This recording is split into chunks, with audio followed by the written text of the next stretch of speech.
ചായ കുടിക്കുകയാണ് കേട്ടോ. ഭയങ്കര ക്ഷീണം. അപ്പം ഫുഡ് കഴിക്കുന്നതിന് മുന്നേ ഉള്ള ഷുഗറും ഫുഡ് കഴിച്ചതിന് ശേഷമുള്ളതും എടുത്തു നോക്കണമായിരുന്നു കേട്ടോ. ഇന്ന് ആശുപത്രിയിൽ പോയി. അപ്പൊ രാവിലെ പോയി ഫുഡ് കഴിക്കുന്നതിന് മുന്നേ ഉള്ള എടുത്തു.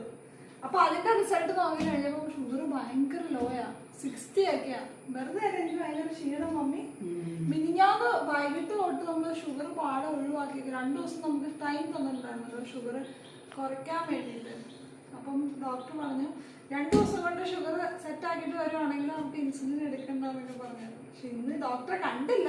പക്ഷെ രാവിലെ നോക്കി കഴിഞ്ഞപ്പോ ഷുഗർ എന്റെ മമ്മി 60 പറയുന്നത് തീരെ കുറവാണ്. 70 എനിക്കൊരു ചായ ഇട്ടൊരു ചായ കുടിക്കാൻ എനിക്ക് പറ്റത്തില്ല കേട്ടോ. സർവൈവ് ചെയ്യാൻ. എന്നിട്ട് രണ്ടാമത് പോയി ഫുഡ് കഴിച്ചിട്ട് പോയി ഷുഗർ നോക്കിയിട്ട് വന്നു. വീണ്ടും ഒന്ന് ഞങ്ങളൊന്ന് നോക്കി മമ്മി. അതിന്റെ രസകരമായിട്ടുള്ള വീഡിയോ കിടപ്പുണ്ട് നമ്മുടെ അഡ്വഞ്ചർ കപ്പിളില്. മമ്മി ടീച്ചർ കം ഒരു എന്നിട്ട് മാർക്ക് 128 വന്നു അല്ലേ.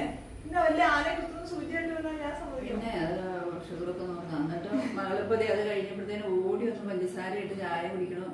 ചായക്കകത്ത് പഞ്ചസാര ഇട്ട് അത് പോരാ, ഇച്ചിരൂടെ വേണമെന്ന് പറഞ്ഞു. അത് ഷുഗർ വേണം. ചായ കുടിക്കാൻ എനിക്ക് പറ്റില്ല. ചായ കുടിക്കാൻ എനിക്ക് പറ്റത്തില്ല. മധുരം ഇടാതെ കുടിച്ച് പഠിക്കാൻ.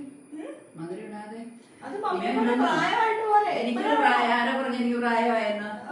പിന്നെ എനിക്ക് പ്രായമായില്ല.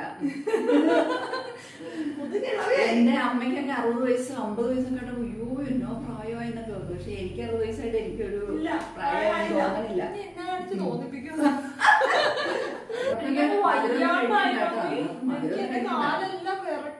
ഞാനൊരു കാര്യം പറയട്ടെ, ഈ പ്രസവ സമയത്ത് ഷുഗർ ഉണ്ടെങ്കിൽ ഭാവിയിൽ ഷുഗർ പിടിക്കും എന്നൊക്കെ പറയുന്നത് നമുക്കറിയില്ലല്ലോ. ഇപ്പഴേ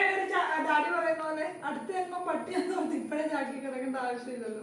ഇല്ല, എനിക്ക് ഇത്ര പഞ്ചസാര ഇടാൻ പറ്റില്ല.